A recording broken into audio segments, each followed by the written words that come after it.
قائدوں کی، ان علماء کرام کی کہ جن کی زبان سے ہم قرآن اور حدیث کی باتیں سن کر اپنی زندگیوں کو بدلیں، ان کی ہم کو کوئی ضرورت نہیں۔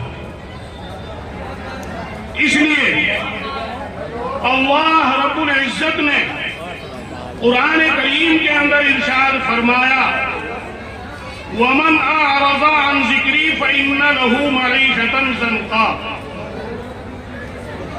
یہ اب سے 1400 سال پہلے قرآن کریم کے اندر اللہ رب العزت نے نبی کریم صلی اللہ علیہ وسلم کے اوپر یہ آیت نازل فرمائی، جس کے اندر اللہ رب العزت نے صاف یہ ارشاد فرمایا کہ جو قوم میرے ذکر سے، میرے قرآن سے، علماء کرام سے، مدارس اسلامیہ سے دوری اختیار کرے گی، اعراض کرے گی، ان کی نسبتیں کمزور ہو جائیں گی، تو میں ان کی زندگیوں کو تنگ بنا دوں گا۔ یہ اللہ نے صاحب ارشاد فرما دیا۔ تو آج ہم زبان سے تو شکوہ کر رہے ہیں، لیکن جس چیز سے ہم کو کامیابی مل سکتی ہے، قرآن کے ساتھ جڑنے سے، قرآن کے اوپر عمل کرنے سے، علماء کرام کی باتیں سننے سے، اس سے ہمارا تعلق کمزور ہو گیا ہے۔ جب تک ہم اس تعلق کو پختہ نہیں کریں گے، لاکھ شکوہ کرتے رہیں، چوراہوں پر کھڑے ہو کر آپس میں باتیں کرتے رہیں، رونا روتے رہیں کہ آج مسلمان گاجر مولی کی طرح کاٹے جا رہے ہیں، مسلمان کی کوئی حیثیت نہیں ہے، تو ان تبصروں سے، ان باتوں سے کبھی بھی ہم کو کامیابی نہیں مل سکتی۔ میرے محترم دوستوں اور بزرگوں، اگر کامیابی ہم کو مل سکتی ہے تو صرف اور صرف اللہ اس کے رسول کی بتائی ہوئی باتوں کے اوپر عمل کرنے سے مل سکتی ہے، اس کے بغیر نہیں ہو سکتی۔ تو میرے قرآن کریم کی ایک آیت تلاوت کی، اسی کے متعلق چند باتیں میں آپ حضرات کے سامنے کرنے جا رہا ہوں۔ اللہ رب العزت سے دعا کیجیے کہ اللہ جو باتیں ہمارے کانوں کے اندر آئیں ان کو سن کر اپنی زندگیوں کو بدلنے کی ہم کوشش کریں۔ ہم اگر اپنے نوجوانوں کو سنواریں گے، بچوں کو، بچیوں کو، تو ہمارا مستقبل سنورے گا، اور اگر ہم ان کو نہیں سنواریں گے، ان سے قرآن و حدیث سے ان کو نہیں جوڑیں گے، تو آگے آنے والا مستقبل ہمارے لیے صحیح نہیں ہو سکتا۔ ایک حدیث کے اندر نبی کریم صلی اللہ علیہ وسلم نے یہ فرمایا، صحابہ کرام موجود تھے، اور سے سننے کہ صحابہ کی جماعت اس وقت مسلمانوں کی کیفیت کیا ہوگی، مسلمانوں کا حال کیا ہوگا، کہ جس دور کے اندر مسلمانوں کا نوجوان نافرمان، مسلمانوں کا نوجوان نافرمان ہوگا، بات نہیں مانے گا، اس وقت مسلمانوں کا حال کیا ہوگا۔ آج آپ سروے کر لیں، دیکھ لیں کہ آج ہمارا نوجوان کتنا نافرمان ہو چکا ہے، ہماری بات مانتا ہے یا نہیں مانتا، ہر ایک آدمی خود غور کر سکتا۔ یہ اللہ نے نبی کریم صلی اللہ علیہ وسلم کی زبانی اب سے 1400 سال پہلے فرما دی، اور آگے فرمایا کہ اس وقت مسلمانوں کا حال کیا ہوگا، کہ جس وقت مسلمانوں کی عورتیں حد سے بڑھ جائیں گی، یعنی شریعت کو پیچھے چھوڑ کر اپنی منمانی کریں گی، نوجوان اپنی منمانی کرے گا، لڑکیاں اپنی منمانی کریں گی، مائیں اور بہنیں اپنی منمانی کریں گی، تو اس وقت کیا حال ہوگا؟ تو آپ نے پھر فرمایا کہ اس وقت حال یہ ہوگا کہ سوائے مسلمانوں کے اوپر طرح طرح کے ظلم ہونے کے، طرح طرح کی پریشانیوں کے آنے کے، اور کچھ نہیں ہوگا۔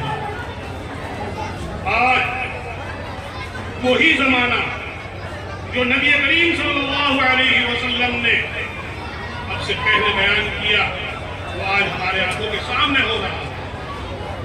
وجہ کیا؟ وجہ یہ کہ وَمَنْ أَعْرَضَ عَنْ ذِكْرِي فَإِنَّ لَهُ مَعِيشَةً ضَنْكًا، کہ اللہ نے یہ فرمایا کہ جو قوم میرے ذکر سے اعراض کرتی ہے، میری قرآن سے اعراض کرتی ہے، نفرتیں کرتی ہے، دین کی باتیں سننے کے لیے تیار نہیں، دنیا کی بکواس میں وہ لگی ہوئی ہو، دنیا والوں کے پیچھے وہ لگی ہوئی ہو اور علماء کرام کی باتیں سننے کے لیے نہ آئے تو میں ان کی زندگیوں کو تنگ بنا دیتا ہوں۔ یہ اللہ کا صاف ارشاد ہے۔ میرے محترم دوستو، دیکھو بھائی، جو سامنے بیٹھے ہوئے باتیں نہ کرو، اگر بات سننی تو باتیں نہ کرو، کیونکہ کہنے والا تو اسی وقت کہے گا جب کوئی سننے والا غور سے سنے گا۔ میرے محترم دوستو اور بزرگوں، زندگی تنگ بنانا کسی کا نام نہیں ہے کہ ہم اللہ کی نافرمانیاں کریں، اللہ ہم کو غریب بنا دے، یہ بھی ایک صورت ہے، لیکن زندگی کے تنگ ہونے کی مختلف شکلیں ہیں۔ نمبر 1، اللہ نے اپنی نافرمانی کے باوجود ہم کو مال بہت دے دیا، گاڑیاں بھی ہیں، بلڈنگیں بھی ہیں، اچھے سے اچھے مکانات ہیں، اچھے سے اچھی رہائش ہے، لیکن اللہ نے ہم کو بیمار بنا دیا۔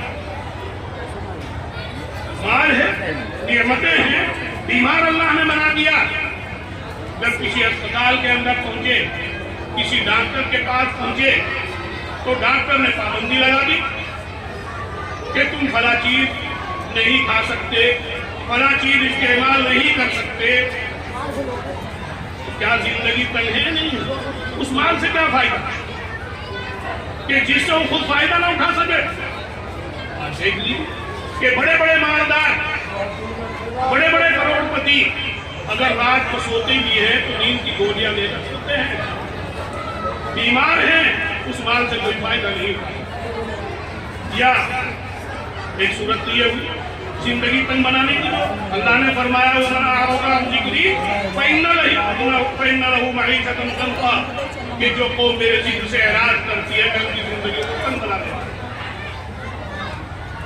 اپنی نافرمانی کے باوجود اللہ نے مال تو دے دیا، اولاد بھی دے دی، لیکن ناحق مقدمات میں پھنس گئے، اور جب ناحق مقدمات میں پھنس گئے، نہ راتوں کا آرام ہے نہ دنوں کا سکون ہے، مارے مارے پھر رہے ہیں، صبح سے جاتے ہیں کچہریوں کے اندر، نہ کھانے کا پتہ نہ پینے کا پتہ، پریشان کہ کسی طریقے سے اس مقدمے سے ہماری جان بچ جائے، اس الجھن سے ہماری جان بچ جائے۔ یہ صورتیں ہیں نہیں ہمارے سامنے آج؟ یہ کیوں ہیں؟ جو اللہ نے فرما دیا مسلمان کے لیے کہ جو میرے ذکر سے، میری باتوں سے اعراض کرے گا، نفرت کرے گا، دوری اختیار کرے گا تو میں اس کی زندگی کو تنگ بنا دوں گا۔ تو یہ صورت بھی ہمارے سامنے موجود ہے۔ اس کے علاوہ جس اولاد کے لیے ہم نے دن کو دیکھا نہ رات کو دیکھا، دنوں کو کما رہے ہیں، راتوں کو آرام بہت ہی کم کر رہے ہیں، اس لیے تاکہ اس اولاد کے لیے مکانات اچھے بن جائیں، گاڑی وغیرہ کا انتظام ہو جائے، اس کے عیش و آرام کے انتظام میں لگے ہوئے ہیں، لیکن جب اللہ سے ہم نے اپنا تعلق کمزور کر دیا، نسبت ہماری کمزور ہو گئی، تو وہ اولاد نافرمان، وہ اولاد نافرمان۔ باپ کہتا ہے کہ بھائی فلاں کام کر لیجئے، فلاں کام کرنے کے لیے چلا جائیے، یا مجھ کو کھانے کے لیے کوئی چیز لا دیجئے، پینے کے لیے لا دیجئے، لیکن اولاد بات ماننے کے لیے تیار نہیں۔ ہو رہا نہیں ہو رہا ہے؟ بتاؤ بھائی، سمجھ میں بات آ رہی ہو؟ کیوں ہو رہا ہے؟ کہ اس اولاد کا جو ہمارے اوپر ایک حق تھا کہ اس کو شروع سے اگر ہم دین کی باتیں سکھلاتے، علماء کرام سے ہم جوڑتے، مدارس کے اندر ان کو ہم بھیجتے، تو ان کے سامنے ماں باپ کے حقوق آتے کہ ماں کا کیا حقوق ہے، باپ کا کیا حق ہے، رشتہ دار کا کیا حق ہے، دوست کا کیا حق ہے، لیکن جب ہم نے اس سے لگائے نہیں ان کو تو پھر کہاں وہ ہم کو سمجھیں گے؟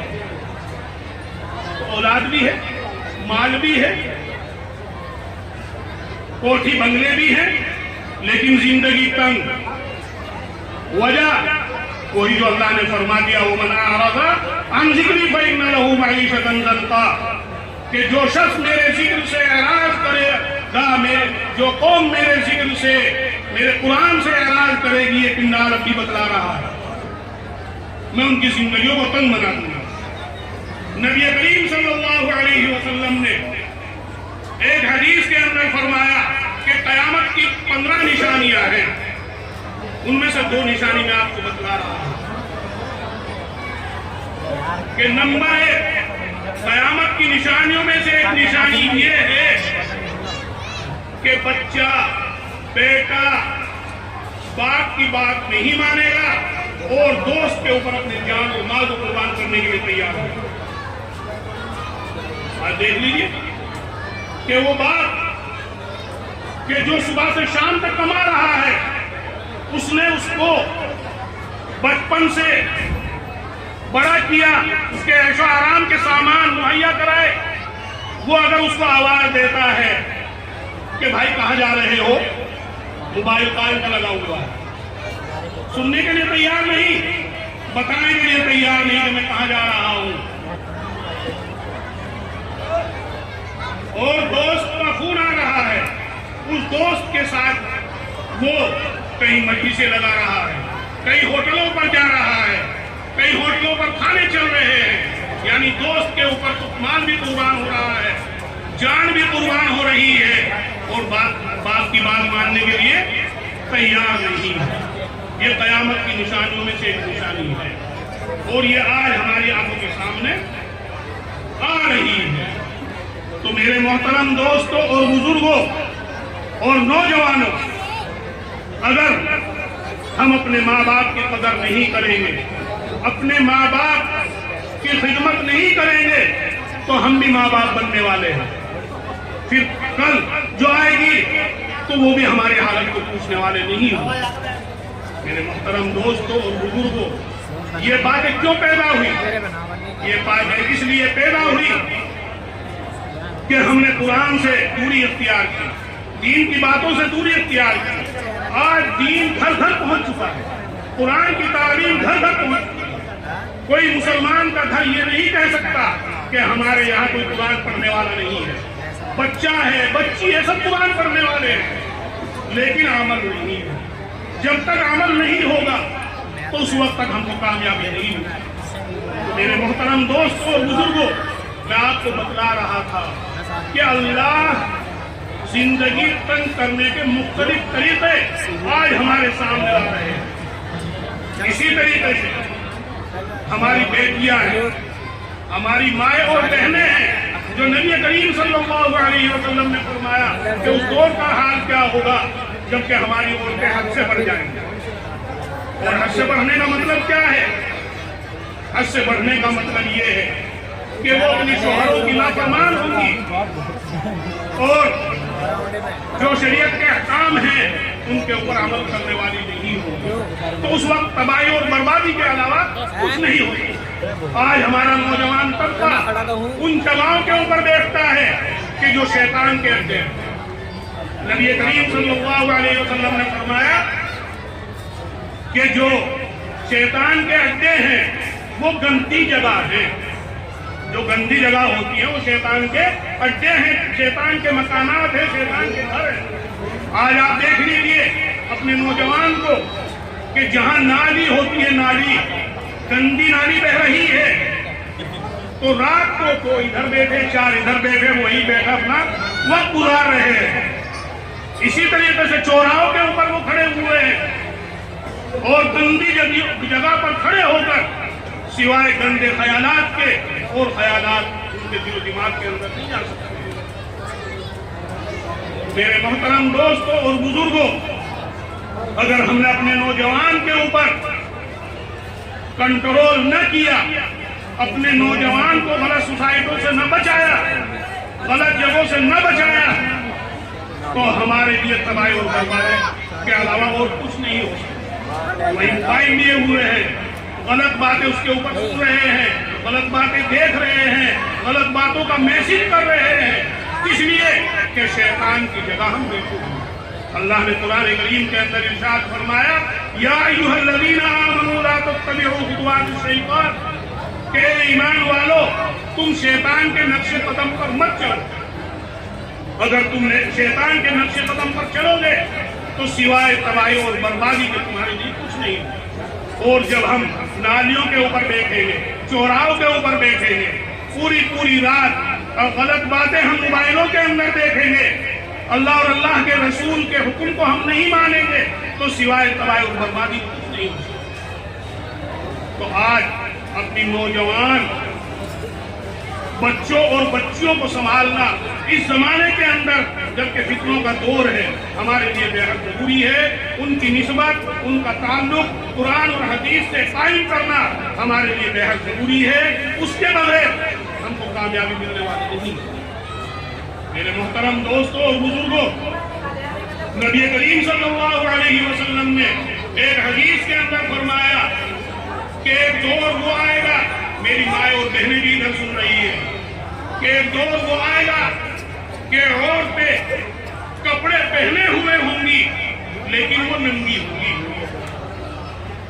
کپڑے پہنے ہوئے ہوں گی لیکن کیا ہوں گی؟ ننگی ہوں گی۔ صحابہ کرام رضوان اللہ تعالیٰ علیہم اجمعین نے معلوم کیا کہ اللہ کے رسول یہ عجیب بات ہم کو نظر آ رہی کہ کپڑے پہنے ہوئے اور ننگی ہو، لیکن اس وقت تو ان کو عجیب لگ رہی تھی، لیکن آج آپ دیکھ لیجیے اس کے ذمہ دار ہم ہیں۔ عورتیں تو بعد میں ہیں کیونکہ ان کو کپڑے لانے کے لیے پیسے رقم کون دے رہے ہیں؟ سب کون دے رہے ہیں؟ ہم دے رہے ہیں، نہیں دے رہے۔ آج ہماری عورتیں ایسا یا تو ایسا لباس پہنتی ہیں باریک کہ جس سے ان کا اندر کا بدن باہر سے نظر آ رہا ہے، کپڑے پہنے ہوئے ہیں لیکن ننگی ہے، یا اتنا سست لباس پہنتی ہے کہ بدن کا ہر ایک ٹکڑا، ہر ایک عضو ان کا الگ الگ نظر آ رہا ہے، سروں کے اوپر ان کے دوپٹہ نہیں۔ تو آج جو معاشرے کے اندر ذلت ہو رہی ہے، معاشرے کے اندر ذلت و رسوائی ہوتی ہے، سماج بگڑ رہا ہے، تو یہ ختم ہو سکتا ہے۔ پاک دامنی ہمارے گھروں کے اندر آ سکتی ہے۔ اس لیے میرے محترم دوستوں اور بزرگوں، میری آپ سبھی سے یہی درخواست ہے کہ آپ دو باتوں کو پلے سے باندھ کر یہاں سے اٹھیں کہ اپنے نوجوانوں کو چوراہے کے اوپر اکٹھے کھڑے نہ ہونے دیں، نالیوں کے اوپر بیٹھنے نہ دیں، کیونکہ نبی کریم صلی اللہ علیہ وسلم نے حدیث کے اندر فرمایا املک علیک لسانک ولیسعک بیتک وابکی علی خطیئتک، کہ تم اپنی زبان کے مالک بن جاؤ اور تمہارا گھر تم کو سنوائے رکھے، یعنی تم اپنے گھروں کے اندر رہو اور اپنی غلطیوں کے اوپر تم اگر رو اور گر گراؤ تو اللہ رب العزت تمہارے لیے دنیا کے اندر بھی خیر کے معاملے فرمائیں گے اور آخرت کے اندر بھی خیر کے معاملے۔ لیکن آج ہم دیکھیے کہاں سے کہاں جا چکے ہیں۔ تو اس لیے میرے محترم دوستوں اور بزرگوں، آج ہماری نسبت، آج ہمارا تعلق قرآن اور حدیث سے اور علماء کرام سے اور دینی مجلسوں سے بہت کمزور ہو چکا ہے۔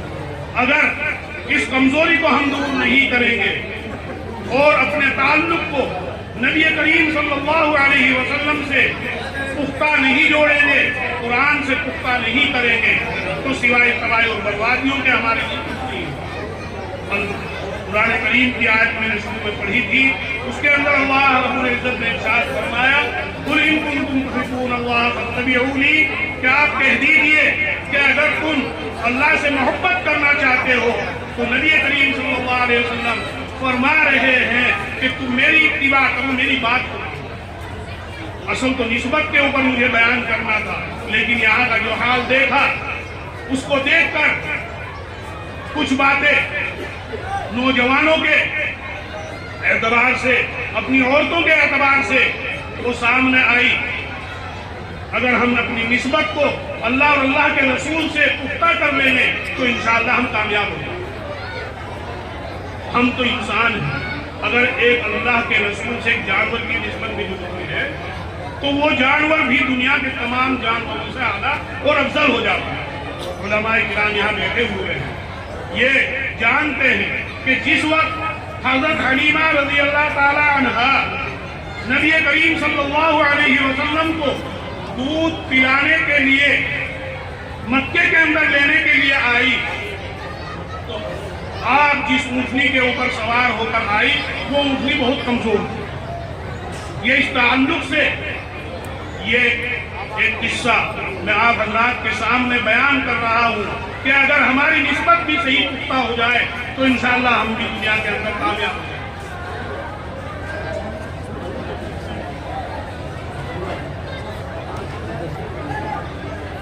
تو میرے محترم دوستوں اور بزرگوں، آج اس دور کے اندر ہماری نسبت اور تعلق نبی کریم صلی اللہ علیہ وسلم سے بہت ضروری ہے۔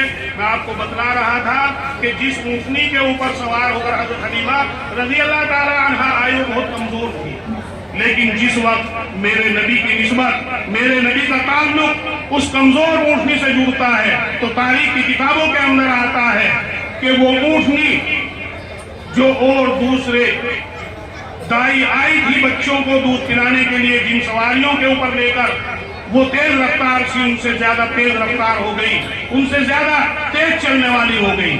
تو انہوں نے معلوم کیا کہ حلیمہ کیا تم نے سواری بدل دی ہے، کچھ اور معاملہ ہے؟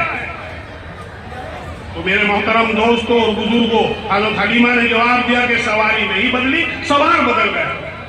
سواری نہیں بدلی، سوار بدل گیا۔ یعنی جب نبی کریم صلی اللہ علیہ وسلم کی نسبت اور تعلق اس کمزور اونٹنی سے جڑا تو وہ اونٹنی تمام اس وقت کے موجودہ جانوروں سے تیز رفتار ہو گئی جو کمزور تھی۔ تو آج ہم کمزور ہیں، اپنی کمزوری محسوس کر رہے ہیں، لیکن یہ کمزوری اگر ہماری دور ہو سکتی ہے تو یہ نبی کریم صلی اللہ علیہ وسلم کی باتوں کے اوپر عمل کرنے سے اور قرآن کے اوپر عمل کرنے سے ہو سکتی ہے، اس کے علاوہ نہیں ہو سکتی۔ اس لیے میں آپ حضرات سے درخواست کرتا ہوں کہ آج ہمارے اندر جو بیماریاں آ رہی ہیں ان بیماریوں کو دور کرنے کی کوشش کریں اور قرآن اور حدیث سے پختہ تعلق کر کے قرآن اور حدیث کے اوپر عمل کرنے والے بنے، انشاءاللہ ہم کامیاب ہو جائیں گے۔ وآخر دعوانا الحمدللہ رب العالمین۔